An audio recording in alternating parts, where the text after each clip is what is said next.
당하게 하셔놓고 복음 깨닫게 해가지고 지금 당신 앞에 증인으로 세웠다 얘기를 합니다. 그래서 당신 얼마나 사랑하셨으면 이런 만남을 허락하셨냐 그런 얘기를 하는데요. 오늘 교회 저희 목사님 훈련 때 뭐 이제 지나가면서 오고 하면서 이제 뵀었고 직접 뭐 한 번도 목사님 뵌 적은 없는데요. 오늘 교회 와 보니까 분위기가 너무 좋아요. 오늘 찬양 인도하시는 분도 그렇고 굉장히 일당백이시더라고요 보니까. 그래서 우리 북한에선 저런 분들을 보고 일당백 여군사라고 합니다. 이제 예, 장군. 예. 아무튼 오늘 만나 뵙게 돼서 예, 반갑고요. 우리 옆 사람과 이렇게 인사하겠습니다. 예수님은 그리스도이십니다. 아멘. 예수님은 그리스도 맞으십니까? 예, 오늘 제가 서론에서는 제가 글을 잘 못 씁니다. 제 인생 스토리를 좀 말씀을 드리도록 하겠습니다. 이 하나님의 저의 인생 스토리는 정말 하나님의 시나리오였습니다. 저뿐만이 아니라 하나님은 지금도 저와 여러분의 인생 시나리오를 써내려가고 있음을 믿습니다. 저는 배경도 없습니다. 저는 배경도 없고 사실 배운 것도 많이 없습니다. 가방끈도 되게 짧고요. 인성도 뭐 그렇게 좋은 편이 아닙니다. 또 보시다시피 제 얼굴이 그렇게 잘생긴 것도 아니고요. 키가 큰 것도 아닙니다. 절대로 겸손의 이야기가 아니고요. 사실입니다. 팩트라고 하죠.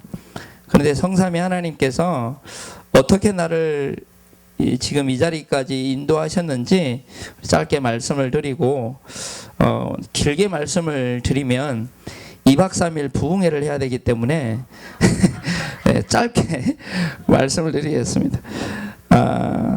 저의 출생은 함경북도 회령시 유선구 탄광마을에서 태어났습니다.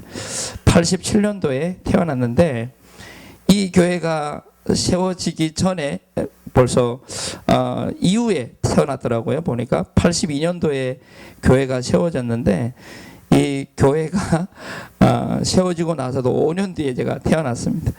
하나님이 창세전에 이 교회를 오늘 이 자리에 세우시기 위해서 예비하신 줄로 믿습니다.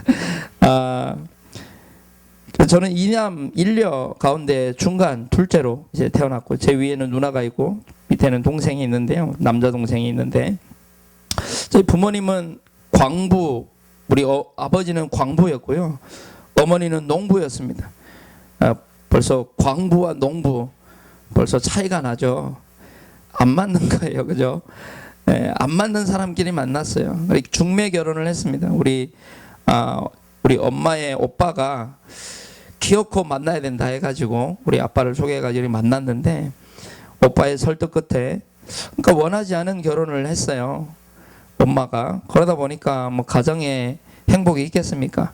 벌써 광부와 농부부터가 다른데 지나온 이제 세월이 다른데 어찌 맞을 수 있겠습니까? 그 가정에 진짜 불화가 많았습니다. 가정 형편은 어릴 적 뭐 꽤 잘 살았던 것 같아요. 괜찮은 생활을 했습니다. 북한에서 소위 말하는 5대5 밥은 끊이지 않고 먹었던 것 같아요. 5대5 밥이 뭐죠? 이제 쌀과 이 강냉이 5대5 이 밥을 먹고 살았습니다. 그러다가 이제 점점 강냉이 밥 하다가 이제 강냉이 죽 하다가 이제는 맹물 먹으면서 이렇게 이제 살아왔는데 또 하나의 문제가 우리 아버지가 굉장히 폭력적이었어요. 그래서 어머니를 많이 이제 때리고 어느 정도였냐면 엄마가 맞기 싫어가지고 겨울이 되면 북한은 얼마나 춥습니까? 제가 회령이니까 제일 꼭대기니까 추울 거 아닙니까? 맨발 바람에 그냥 제 동생 업고 이렇게 쫓겨나고 막 그럴 정도로 굉장히 어머니가 많이 시달렸어요. 그러다가 도저히 못 참겠으니까 이제 가출을 하신 거예요. 어머니 혼자 이제 가출을 하셨어요. 우리가 다 그래도 큰 다음에 그리고 아버지와의 이제 생활을 시작하게 됐죠. 근데 이제 고난의 행군이라고 이제 김일성이 죽기 바로 직전부터 시작해서 2000년대 초반까지 고난의 행군 시기가 있었는데, 고난의 행군을 한마디로 말하면 배급이 끊어진 시대예요. 북한은 공산주의이기 때문에 배급제로 이제 삶을 살아가요. 모든 사람들이 같이 일하고 배급받아서 동일하게 이제 이 분배를 받아가지고 우리가 살자. 근데 보고만 해서는 그게 가능한데, 보고만 아니면 그게 절대 불가능하고, 공산주의는 악한 거예요. 위에 사람들만 이제 잘 사는 건데, 배급이 끊기다 보니까 또 아버지는 장애를 가지셨어요. 한쪽 다리가 절고 하셨거든요.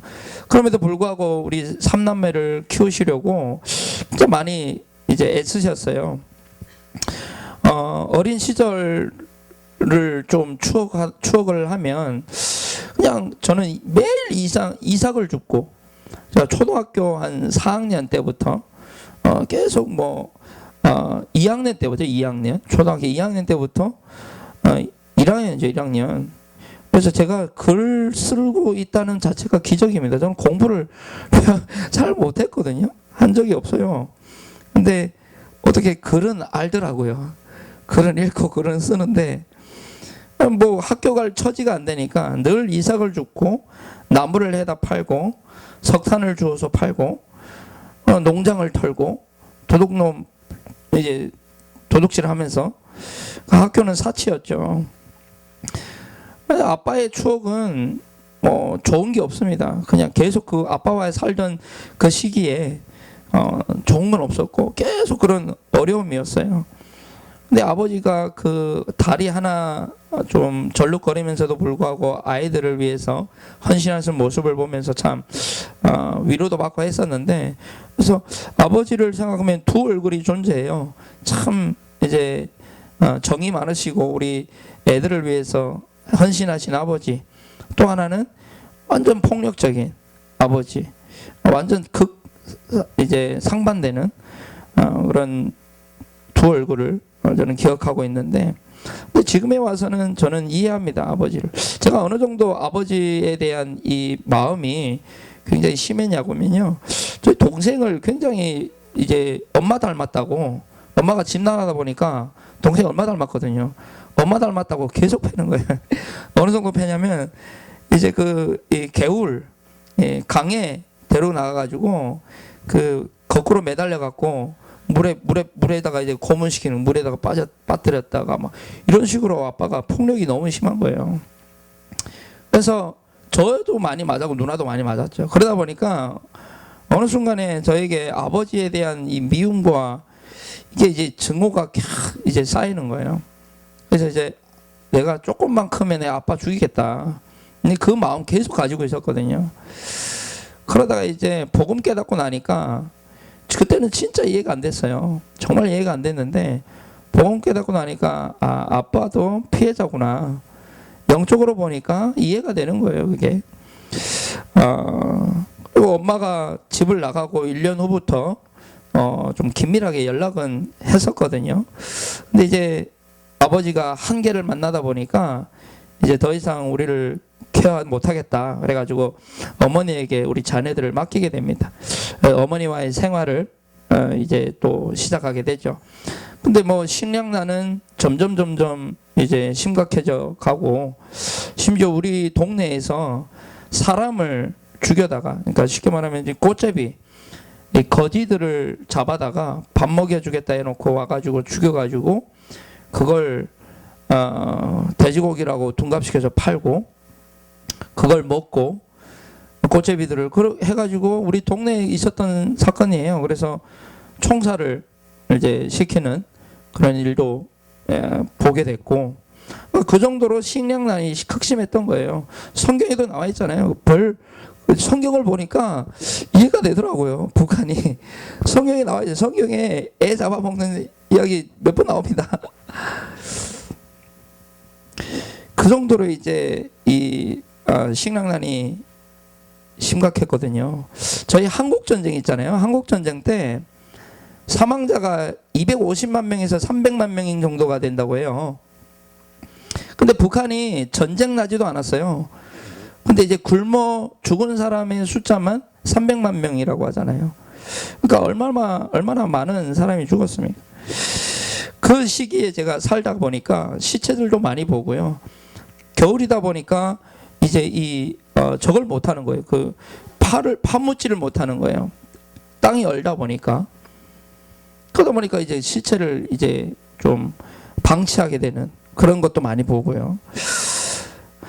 그러다가 어머니가 우리 자녀들을 어쨌든 이제 살리기 위해서 탈북을 하게 됩니다. 엄마가 탈북을 해가지고 중국에 이제 우리 친척이 있었거든요. 사촌 오빠가 있었는데 탈북을 하게 됩니다. 근데 2주가 지나고 3주가 지나도 어머니가 안 오는 거예요. 그러다 보니까 우리 3남매는 그냥 쫄쫄 굶다가 이러다가 죽겠다 싶더라고요. 일주일 동안 그냥 얼음물만 먹으면서 견뎠어요. 근데 도저히 안 되니까 엄마랑 굉장히 친했던 이제 삼촌이 있었는데 그 삼촌이 이제 와가지고 너희 이러다가 죽으니까 집 팔아야 된다. 집을 팔게 된 거예요. 집을 팔았는데 보니까 이제 이제 삼촌이 사기를 친 거예요. 사기를 쳐가지고 우리한테는 그때 당시 뭐 쌀 1kg 정도의 돈만 주고 나머지는 다 가지고 도망친 거예요. 그러다 보니 우린 집까지 없게 된 거예요. 그러다 보니까 이제 나 함께 생겼는데 집을 팔게 되고 사기당하고 그러다가 길거리로 쫓겨나고 우리 누나와 동생은 꾸역꾸역 어떤 친척 할머니 집에 가서 살고 저는 이제 꽃제비 생활을 시작하게 됩니다. 꽃제비라고 말하면 거지 생활을 시작했다는 거예요. 그래서 그러다가 이제 꽃제비 구호소를 이제 잡혀서 들어갔어요. 가게 됐는데 이제 방을 하나 배정받게 됐어요. 배정받았는데 냄새가 계속 지독한 거예요. 그래서 무슨 냄새 나냐고 옆방을 들여다보니까 시체 더미가 있는 거예요. 겨울이었는데 시체를 어떻게 할 수가 없어가지고 그거 보고 야 나도 여기에 있다가 저렇게 되겠다 싶더라고요. 그래서 내가 죽으면 죽으리라. 그때 그 심정이 성경에 있더라고요. 그러니까 죽으면 죽으리라고 이제 탈북을 하게 된 거예요. 그래서 결국 친척을 만나게 됐어요. 친척을 만났는데 어떻게 만나게 되냐면 엄마가 탈북하기 전에 우리 삼남매에게 계속 얘기했던 거에 중국에 이제 그 친척이 있다 이 얘기를 계속 하시면서 전화번호를 꼭 기억해라. 전화번호를 기억하라고. 그리고 주소를 기억하라고. 그리고 그 큰아빠 이름 기억하라고. 그걸 계속 얘기했어요. 그걸 잊어보지 않아가지고 그래서 탈북을 해갖고 그걸 전화번호 치고 또 만나게 된 거예요. 그래서 중국에서 한 6년 가까이 살았는데 중국에서의 생활을 뭐 얘기하다 보면 말씀드렸지만 이제 2박 3일 부흥회를 해야 되기 때문에 중국에서 그냥 6년 가까이 살다 6번 정도 잡혀 나갔다가 끌려가 나갔다가 북한에 나갔다가 했는데 중국에서 이제 동생을 또 잃어버리게 돼요. 제가 아직까지 찾지 못하고 있는데 그런 가운데 우리 가족을 만나게 되다 보니까 동생을 잃어버린 죄책감 때문에 엄마 얼굴도 제대로 못 찾아보고 우리 누나도 만났는데 어떻게 할 바를 모르고 굉장히 힘들었어요. 그러다가 6번 이제 잡혀 나가고 하다 보니까 북한에 대한 이 원망과 북한에 대한 이 마음이 굉장히 이제 안 좋은 거죠. 그래서 한국에 와가지고 단 한 번도 난 북한에서 왔다는 소리 안 했어요. 복음 깨닫기 전까지. 어디서 왔냐 그러면 난 저기 중국에서 왔다고 하고 어디서 왔냐면 저기 강원도에서 왔쇼 그러고 북한에서 이제 중국에서 이제 교회 도움을 받게 됐죠. 교회 도움을 받게 됐는데 소망의 집이라고 하는 이제 쉽게 말하면 미션홈이 있었어요. 그럼 미션홈에서 매일 성경 읽고 쓰고 외우고 안 그러면 밥 안 줬거든요. 근데 그게 저에게는 하나님의 큰 그림 속에 있었던 그 과거였던 것 같아요. 그때 읽었던 성경이 복음 깨닫고 나니까 다 생각나고 그게 전부였던 거예요. 그래서 렘넌트 운동이 너무 중요한 부분이 그런 부분이구나 그런 것도 좀 깨닫게 되고 복음 가진 집사님을 이렇게 만나게 됐어요. 돼가지고 다락방을 만나게 됐죠. 지금은 목사님 되셔가지고 연결해서 교회 하고 계시는데 좀 어려움 가운데 있습니다. 목사님 참 북한 선교를 위해 많이 헌신하는데 기도가 절로 되어진 목사님이신데 불안했던 그런 중국 생활을 지나게 됐죠. 저는 한국에 와가지고 한 몇 년 동안은 사이렌 소리 때문에 굉장히 힘들었어요. 왜냐면 중국에서 사이렌 소리만 들리면 나 잡아오는 줄 알고 너무 마음 졸이고 살다 보니까 이제 앰뷸런스 소리도 구급차 소리도 날 잡아오는 소리로 들리는 거예요. 굉장히 이제 거기에 많이 잡혀 있었는데 불안했어요, 중국에서. 그러다가 이제 한국행을 여기서 더 이상 못 살겠다 해가지고 한국행을 결심하고 이제 한국으로 오려다가 또 잡혀버렸어요. 우리 가족이 전부 다, 우리 누나, 엄마, 저, 그리고 같이 가던 사람들 다 잡혀가지고 북한으로 끌려갔어요. 근데 끌려갔는데 이 사람들이 한국 가려다가 잡혔다라고 하는 모든 문서가 다 이제 넘겨진 거예요. 그럼에도 불구하고 하나님의 은혜로 다른 뭐 말이 필요 없고요. 진짜 기적이고 하나님 은혜로 우리 다시 탈북하게 되고, 그래서 이제 다시 한국으로 오게 돼가지고 가게 돼가지고 무사히 도착을 했는데요. 그래서 제가 2004년도에 한국에 이제 입성하게 됩니다. 한국에 처음에 왔을 때 다시 태어났다라고 하는 느낌, 그런 느낌이 많이 들더라고요. 그래서 왜냐면 뭐 안전한 신분에 얼마나 좋습니까? 이제 한국이.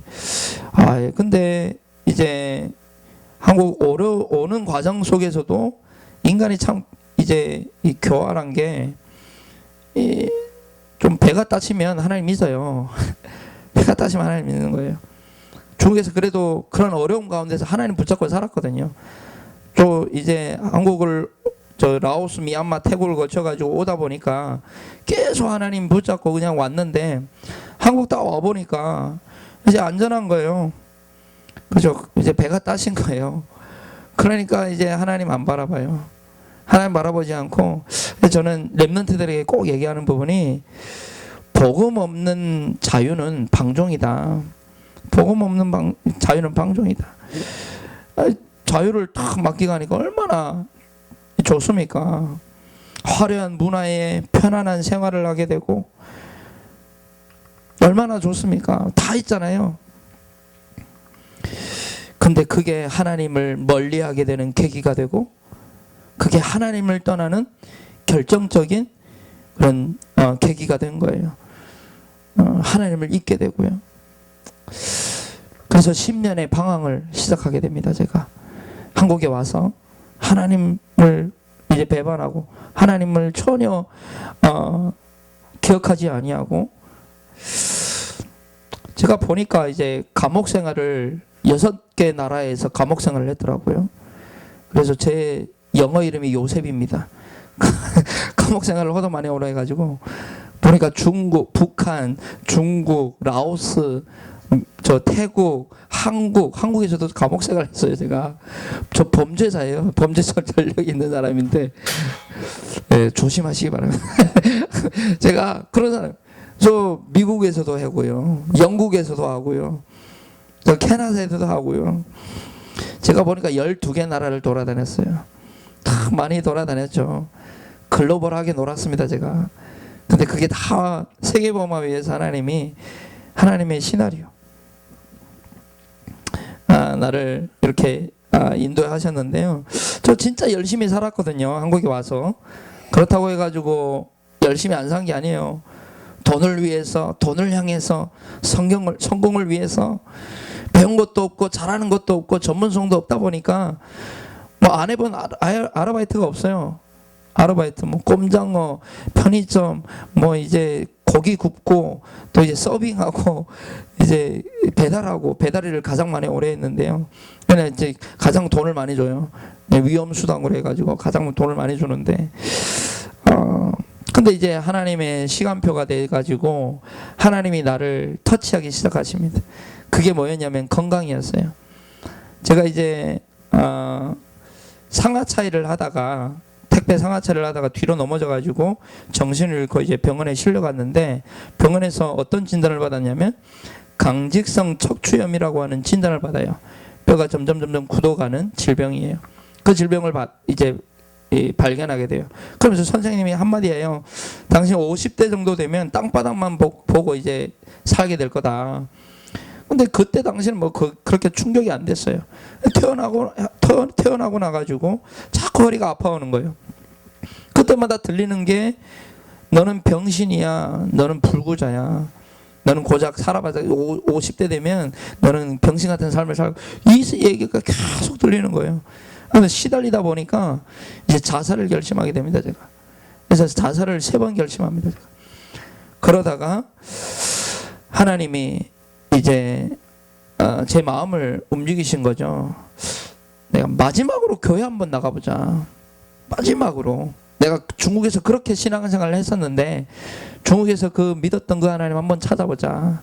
제가 한국에 와가지고 단 한 번도 지금 다니고 있는, 이제 지금 섬기고 있는 사랑의 교회 떠나본 적 없거든요. 와가지고도 뭐 한 달에 한 번 막 예배 나가고, 그것도 그냥 종교생활을 한 거죠. 한 번만 나가보자. 나갔는데 담임 목사님 만났는데 딱 한마디 하시는 거예요. 너 아직도 거기서 사냐 그러는 거예요. 근데 너 아직도 거기 사냐, 그 말은 목사님이 내가 살고 있던 이제 지역을 알고 있어가지고, 그래서 너 아직 거기 사냐 물어본 거예요. 근데 나에게는 이제 집으로 돌아가는데 그게 이제 성령의 조명하심 같은데, 자꾸 너 아직도 거기 사냐, 내가 어떻게 살았길래 너 아직도 거기 사냐라고 물어볼까. 근데 이제 어느 날 마음에 그런 얘기, 너 아직도 그런 어려운 가운데, 하나님 떠난 그 상황 가운데, 그 절대 불가능 가운데 거기서 사냐. 그래서 이제 성경을 보니까 창세기 3장에 아담아 네가 어디 있느냐, 똑같은 질문을 하나님 저에게 하시는 것 같아요. 네가 어디 있느냐, 너 아직도 거기서 사냐고 물어보는 거예요. 그때 이제 제가 펑펑 울면서 하나님 앞에 회개하고 기도하면서, 제가 이제 그때 어디에 살았냐면 이제 고시텔이라고 해가지고 고시원을 개조해가지고 이제 만든 집이에요. 그러다 보니까 옆에 TV 소리 다 들리고 말소리 다 들리고 다 들려요. 그 다 들리는 가운데 제가 통성으로 하나님 기도하고, 하나님 아버지 이제 눈물 콧물 다 흘리고 하다 보니까 양 옆집에서 이제 문을 두드리면서 야이 미친 하면서 이제 쌍욕을 막 하면서, 근데 전혀 안 들리고 그냥 정말 눈물로 하나님 회개하면서 진짜 하나님 인격적으로 만나게 됐어요. 그러다 보니까 이제 자연스럽게 교회를 찾게 되는 거예요. 교회 나가게 되고 예배를 드리게 되는데, 야, 하나님의 말씀이 어찌 그렇게 달게 나게 오는지, 그때부터 하나님의 말씀이 정말 내 심비에 막 박히기 시작하고, 예배의 성공이 인생 성공입니다. 예배가 딱 성공되고 나니까 하나님 나를 집중 속으로 이제 끌고 가시더라고요. 이제 2년 동안 제가 이제 우리 교회에서 이제 만들어 놨던, 그때 지금은 없는데 한민족 랩넌트 학교라고 저기 영흥도에 있었어요. 거의 이제 그 섬입니다, 섬. 그래서 거기에서 2년 정도 이제 집중하면서, 그때 이제 목사님께서 너 이렇게 살지 말고 신학교 가라. 근데 이게 하나님의 또 언약이 성취되는 중요한 이제 계기가 됐는데, 중국에서 많은 선교사님들 오셔가지고 물어봐요. 너 커서 뭐 될래? 그러면 늘 얘기했어요. 우리 선교사님처럼 목사님처럼 나 같은 사람 도와주는 그런 나도 목사님 선교사님 되겠다고. 그 꿈이었어요, 제가. 근데 이제 한국에 와다 보니 그 꿈이 무슨 나에게 뭐 이제 꿈입니까? 너무 화려한 게 많은데 전에 잊고 지났죠. 근데 하나님이 목사님 통해 가지고 또 그 꿈을 이루어 가시는 거예요. 신학교 가려고 하보니까 제가 이제 북한에서 뭘 공부하기가 있어야죠. 한국에 와가지고 뭐 공부한 것도 아니고. 그러다 보니까 초중고 검정고시를 따야 되는 거예요. 근데 초중고 검정고시를 정말 기적적으로 1년 안에 다 마쳤어요. 다 마쳐가지고 이제 RTS에 이제 정식적으로, 원래는 검정고시 이제 치르기 전에 입학을 했거든요. 제가 RTS에 입학을 했는데 가입학했어요. 가입학. 1년 동안 검정고시 합격 못하면 이제 안 돼. 그래가지고 신학을 하면서 이제 공부하면서 했는데 1년 안에 검정고시 다 따고 이렇게 갔는데요. 입학해가지고 훈련의 흐름 속에서 이제 복음의 맛을 점점 알아가는 거예요. 그래서 많은 증거도 하나님이 주시고요. 가장 큰 증거는요, 언약이었어요. 언약. 제가 예배를 드리다 보니까 어느 순간에 하나님이 내게 주셨다고 하는 언약이 딱 내 마음에 심긴 거예요. 이사야 6장 1절로 22절 말씀이 저의 평생 언약인데 언제 제 마음에 들어왔는지 몰라요. 근데 어느 순간인가 그 말씀이 하나님 내게 주신 거예요, 그냥. 그래서 언제 받은지 몰라요. 근데 그냥 딱 받은 거예요. 근데 강단을 통해서 계속 은혜 속에서 그 말씀이 딱 그 언약 붙잡고 이제 RTS를 들어갔는데, RTS가 영적 하버드 아닙니까? 영적 하버드의 22대 총학생 회장을 제가 지내게 되고요. 제가 잘나서 지낸 게 아니라 하나님의 말씀이 성취되는 그 현장 가운데서 나를 7년 동안 한 번도 쉬지 않고 이제 이 7년의 여정을 이끌어 오신 거예요. 그래서 지난해 10월에 이제 지금 딱 1년 됐는데요. 목사 안수를 이제 받고 지금은 이제 탈북민 그리고 우리 또 이제 후대들 또 사역을 하고 있는데요. 제가 지금까지 이제 했던 많은 얘기들이 하나님을 떠난 상태가 어떤 상태였는지 그걸 지금 말씀드린 거예요. 제가 이제 중국에서 한국 와가지고 하나님 떠난 생활을 했거든요. 아니 물고기가 물을 떠나는데 뭐가 행복하겠냐고요. 나무가 땅을 떠나는데 어떻게 행복할 수 있겠냐고요. 그러다 보니까 결국 마지막에는 자살. 그게 내 인생이었어요. 근데 알고 보니까 하나님을 떠나서 내가 절대 불가능 속에 있더라고요. 그게 사탄의 12가지. 여기에 완전히 이제 함정 틀 올무로 딱 갇혀 있는 거예요.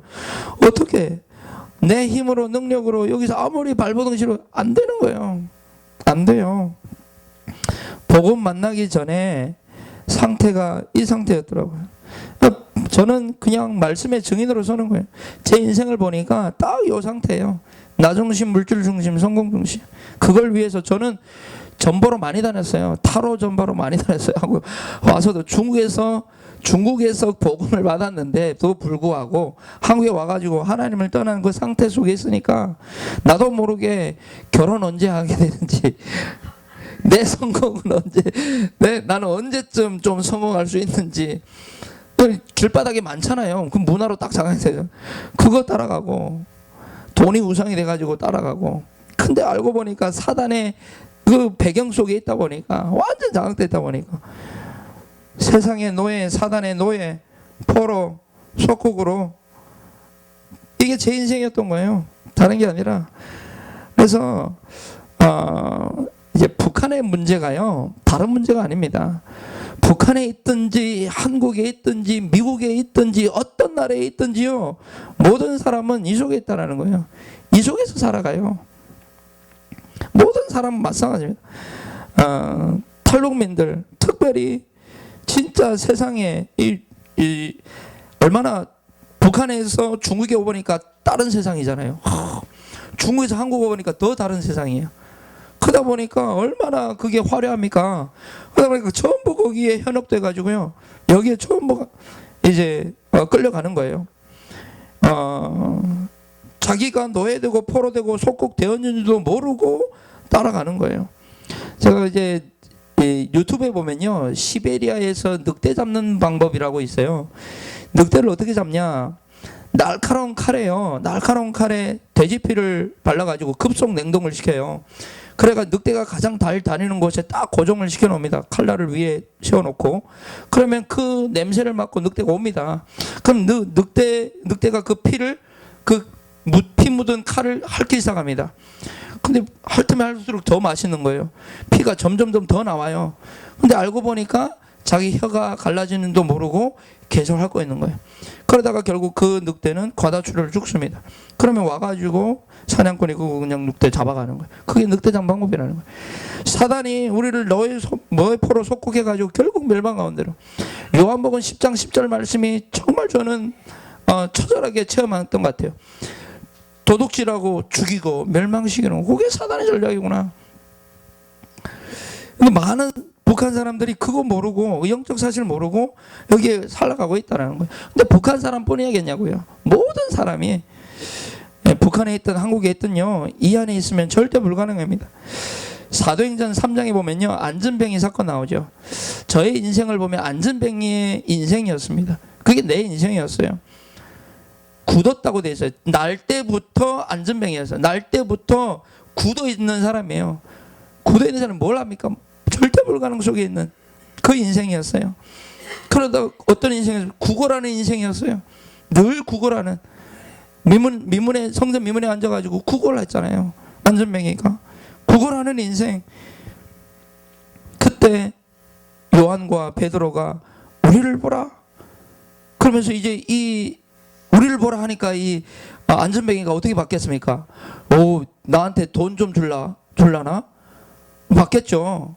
얼마나 기대를 가지고 받겠어요. 야, 이제 뭐 하나 먹을 수 있겠구나.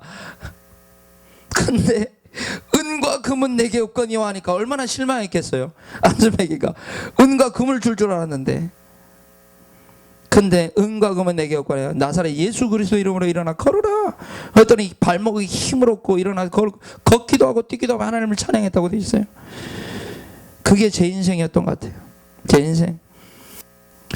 그래, 절대 불가능이 절대 가능. 근데 여기에 보면요, 이 베드로와 요한이요, 이 안전뱅이를 주목하여 봤대요. 그 주목하여 봤다는 말은 근본 상태를 본 거예요. 이 사람의 영적인 배경을 본 거예요. 우리 한 사람을 볼 때, 북한 사람 볼 때요, 다른 걸로 보지 마시고 성경으로 봐야 돼요. 이 사람이 진짜 영적 배경이 있거든요. 근본 배경이 있습니다. 거기에 대한, 그 문제에 대한 해답을 준 거예요. 그 해답이 그리스도였어요. 진짜 답을 준 거예요. 그랬더니 힘을 얻는 인생으로.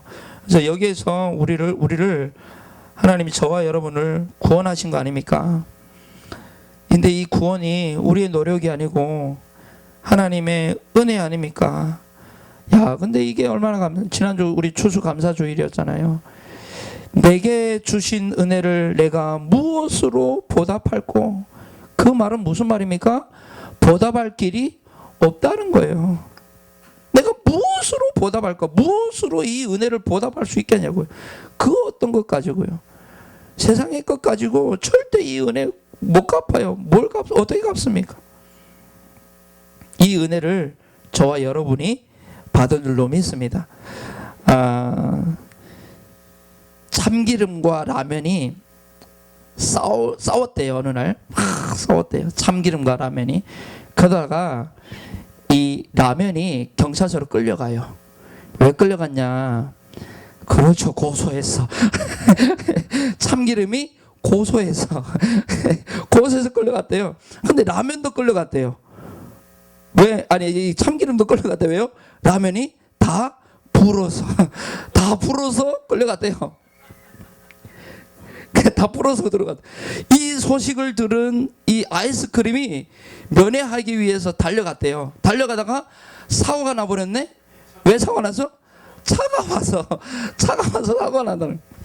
근데 옆에 있던 이 김밥이 또 잡혀갔어요. 왜 잡혀갔냐? 말려들어서 말려들어서 잡혀갔다는 거예요. 근데 알고 보니까 이 모든 일을 소금이 다 이제 소금 때문에 일어난 일이래요.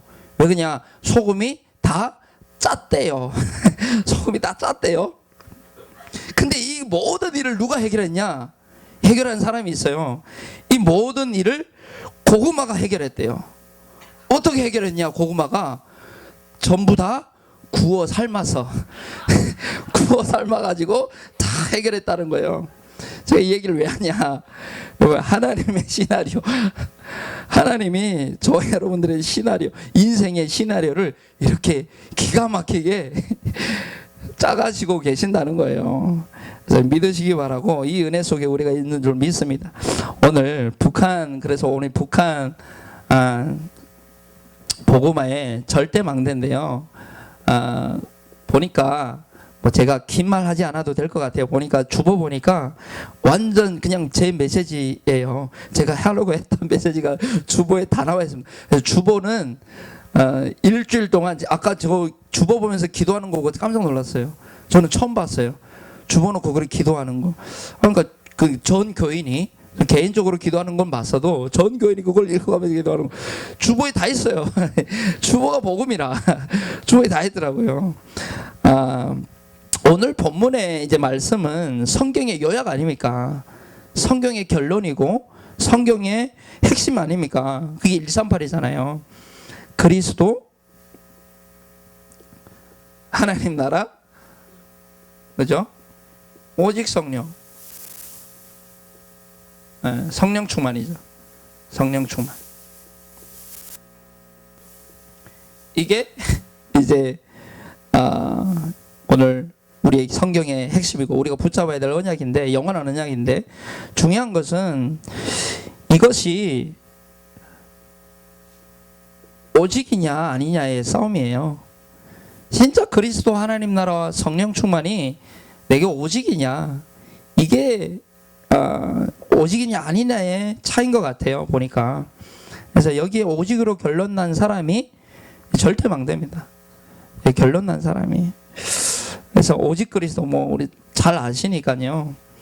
우리 신학교에서 구원이 뭐냐 그러면, 복음이 뭐냐 그러면 이렇게 대답해야 됩니다. 과거, 현재, 미래 문제 해결. 그게 복음이다. 그렇게 이제 배웠습니다. 이거 안 쓰면 다기교회에서 낙점 받아요.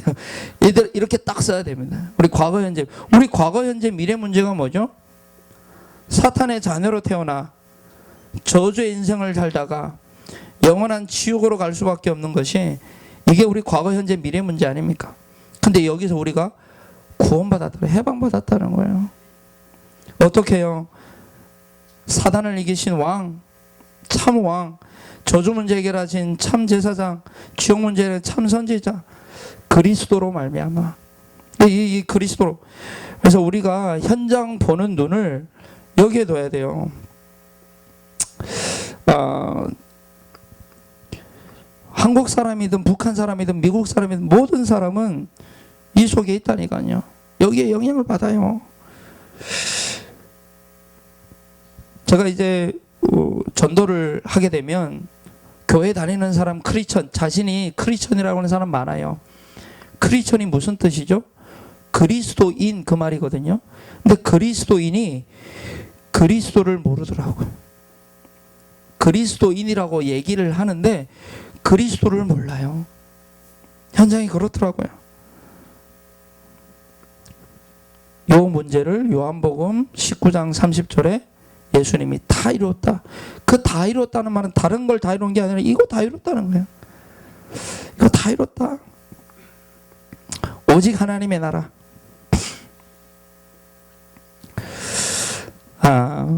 이 오직 하나님의 나라는 우리에게 주신 천명이요, 소명이요, 사명입니다.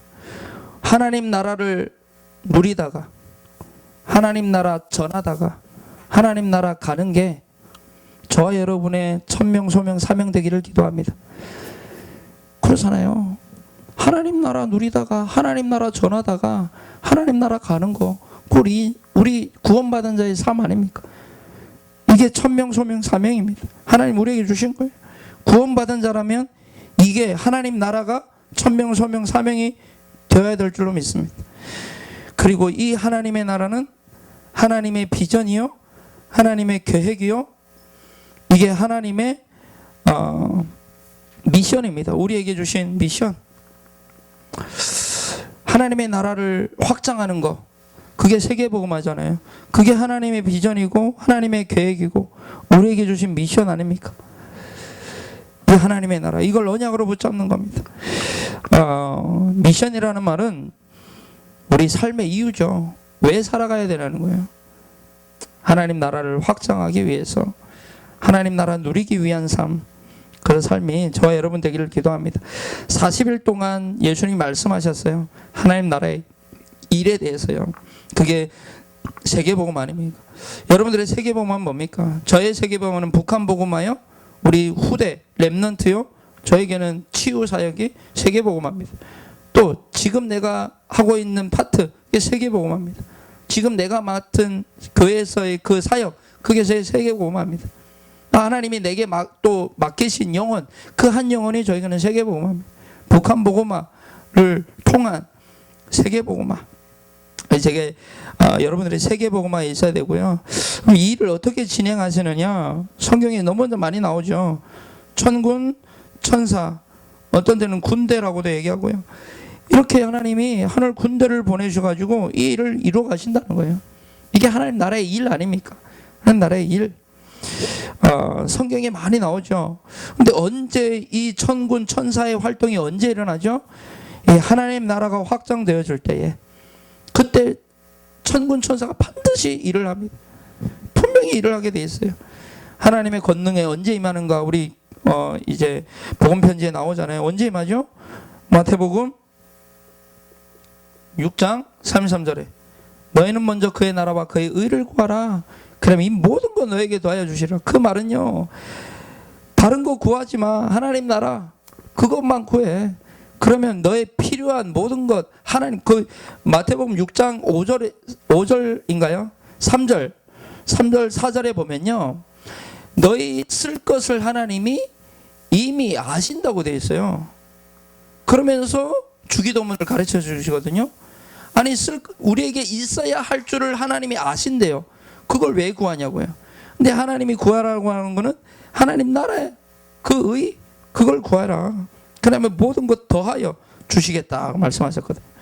자, 오직 성령, 이걸 언약으로 붙잡는 겁니다. 뭘 하라는 게 아니라 언약으로 딱 잡고요. 오직 성령 충만인데요, 바울이 성령 충만을 술로 비유했거든요. 술로 비유를 했어요. 에베소서 5장 18절에 보니까 술 취하지 말라, 이는 방탕한 것이니 오직 성령의 충만함을 입으라 그랬거든요. 성령의 충만을 받으라. 성령의 충만함을 받으라는 말은 무슨 말이냐면요, 우리의 기준, 수준, 표준이 술이 아니라 성령 충만해야 된단 말이에요. 술은 마시면 어떻게 하죠? 그 술의 힘을 따라가게 돼 있어요. 그 술의 힘을 따라가서요. 그래서 술은 세상을 얘기해요. 세상의 쾌락과 세상의 것을 얘기해요. 그러니까 세상의 것, 육신의 것, 사람에게 것, 그것에 우리의 기준, 수준, 표준을 두지 말라는 거예요. 술 취하지 말라, 그 말은 세상의 것이 너를 지배하도록 내어두지 말라는 거예요. 세상의 수준 가지고, 세상의 기준 가지고, 우리 인간의 그런 표준 가지고 하나님 나라의 일 이루어질 수 없어요. 안 된다는 거예요. 다른 것 가지고는 안 된다는 거죠. 그래서 성령의 지배를 받아라. 그게 성령 충만입니다. 성령의 지배를 받아라. 왜? 세상의 것 가지고는 하나님 나라의 이 비전, 계획, 미션 이룰 수 없습니다. 우리의 힘으로 안 된단 말이에요. 그래서 하나님 말씀하신 거죠. 탈북민들을 보면 거지 근성이 있어요. 한국에 오다 보니까 뭐 많이 주잖아요. 뭘 많이 주니까 거지 근성이 있거든요. 난 늘 그래서 탈북민들한테 얘기해요. 우리가 짐승이 아니지 않냐. 강아지 한 마리가 주인 한 명 잘 만나도 평생 먹을 것, 육신의 것 그 구하지 않아도 다 준다. 근데 우리가 한국까지 목숨 걸고 와가지고 뭐하러 그 짐승도 구하지 않는 그거 구하면서 우리가 살 거냐. 그 얘기를 합니다, 제가. 우리 그렇게 살면 안 되지 않냐. 우리 짐승보다 못한 삶을 살면 안 되지 않겠냐. 당신이 이곳에 있는 이유는 다른 게 아니다. 북한 살리라고. 짐승은 죽어서 가족을 남기고 사람은 죽어서 이름을 남긴다는데, 하나님이 성경에 보니까 하나님 나라의 일에 우리의 인생을 드리는 자의 이름을 존귀하게 위대하게 하나님이 쓰신다고 말씀하셨다. 근데 그런 사람 돼야지 우리가. 그 얘기를 하거든요. 그래서 우리의 이 능력 가지고는, 세상의 것 가지고는 절대 이 하나님 나라의 일을 할 수가 없습니다.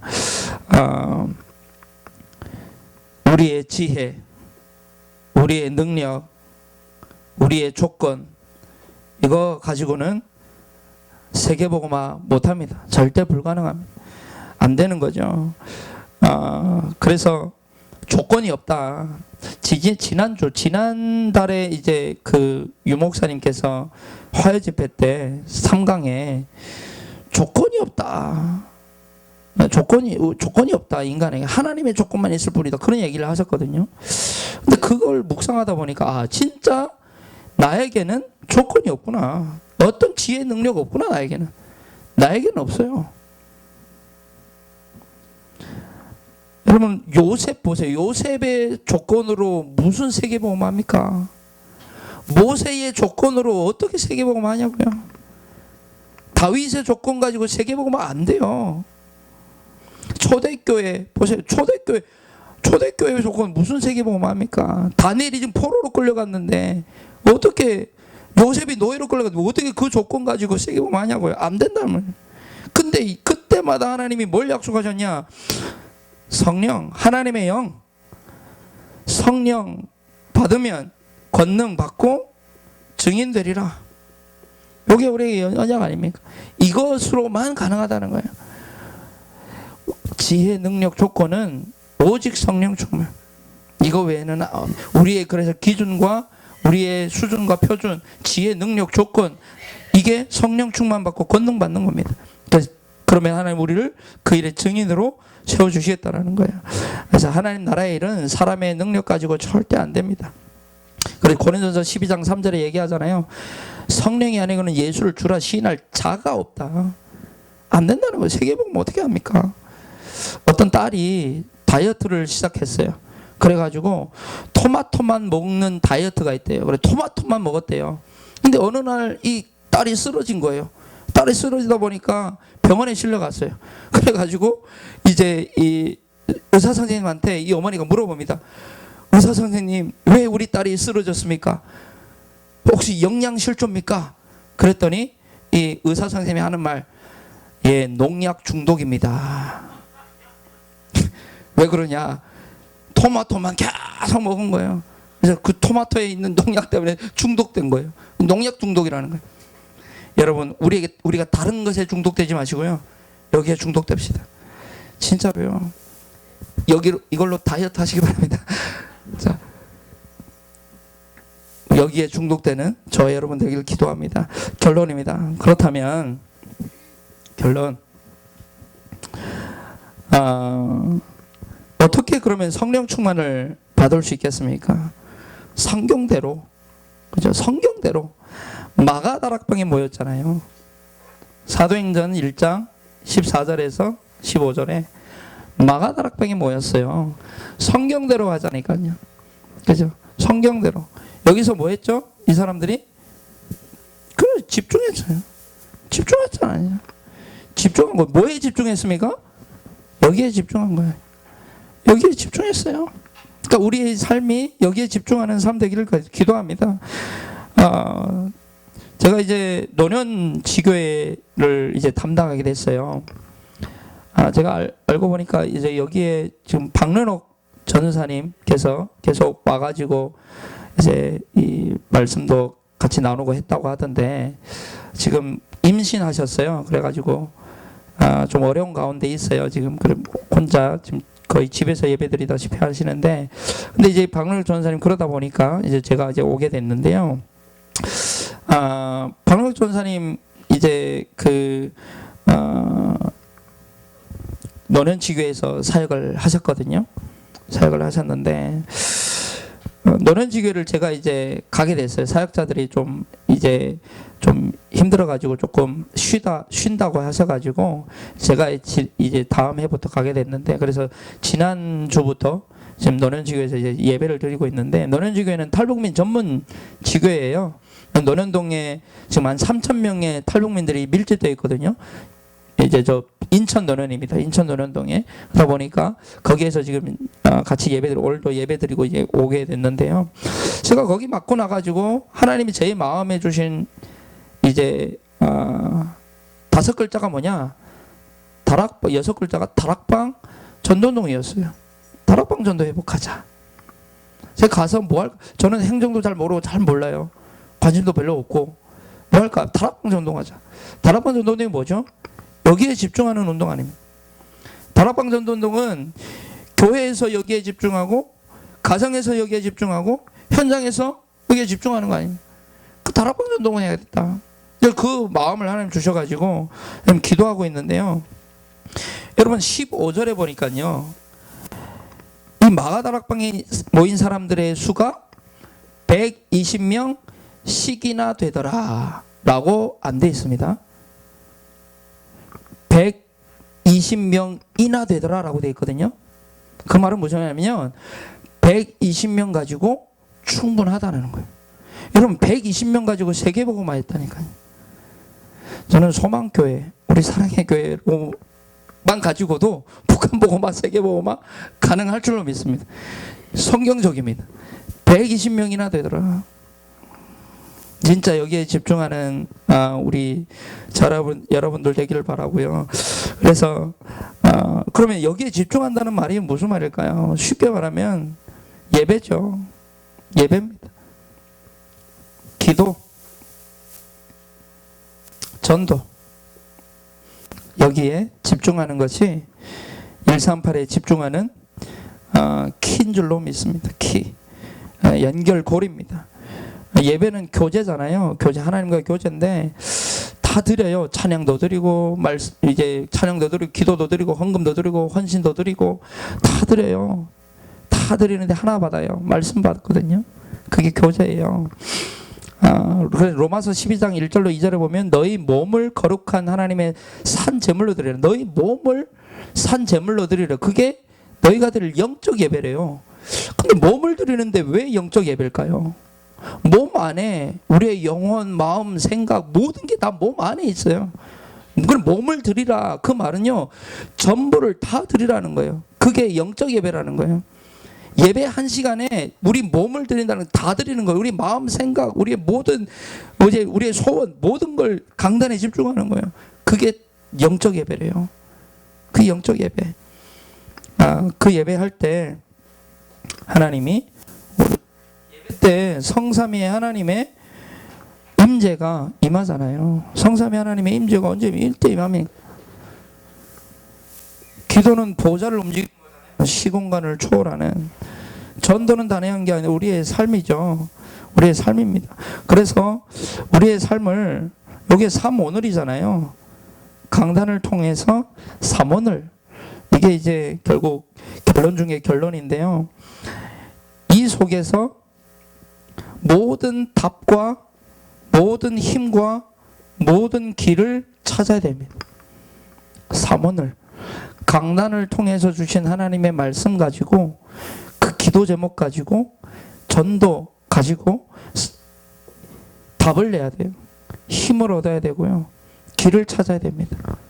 요게 우리 성령 충만 받는 키입니다. 그래서 최선이라는 단어가 있거든요. 최선.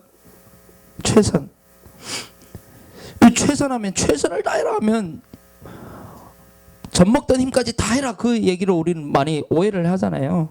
근데 최선은 뭐냐면 최고 책자에 선할 선자예요. 최고 선한 것 하는 것이 최선이에요. 최고로 선한 것이 뭐겠습니까? 삼오늘, 진짜 여기에 집중하는 삼오늘 아닙니까? 그래서 우리 소망의 교회가 최선을 다하는, 이게 하나님의 최선이거든요.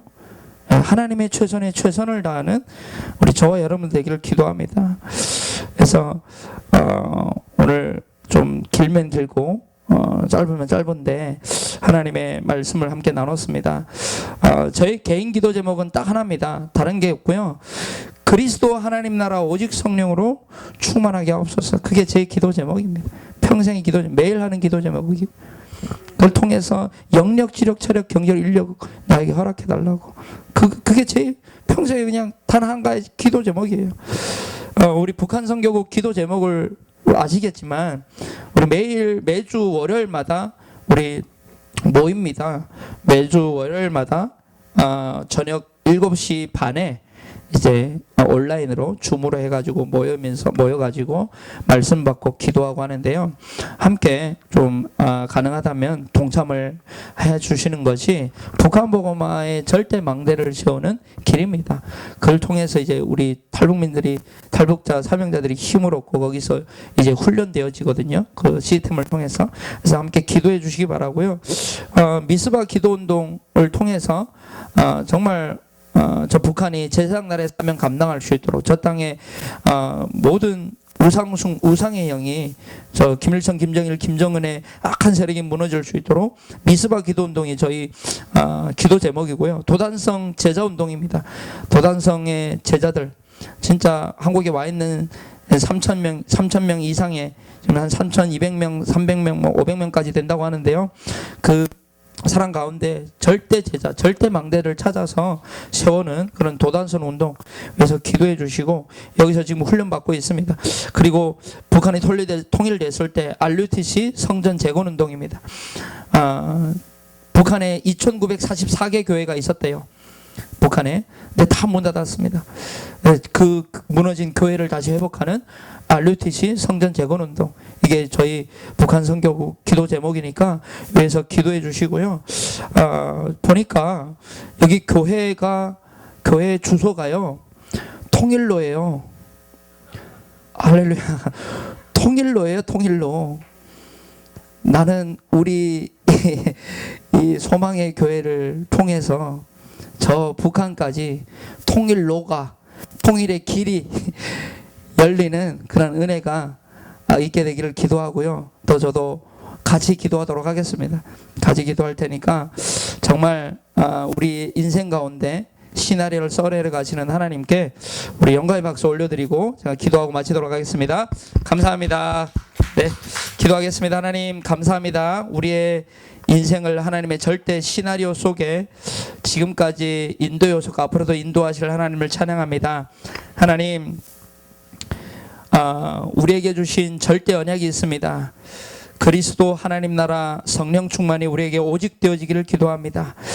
이 언약 붙잡고 집중 속으로 들어가게 하셔서 우리를 통해서 우리의 가정이 우리의 현장이 우리의 삶이 전도자의 여정이 되어줄 수 있도록 언약의 여정이 되어줄 수 있도록 주님이 축복하여 주옵소서.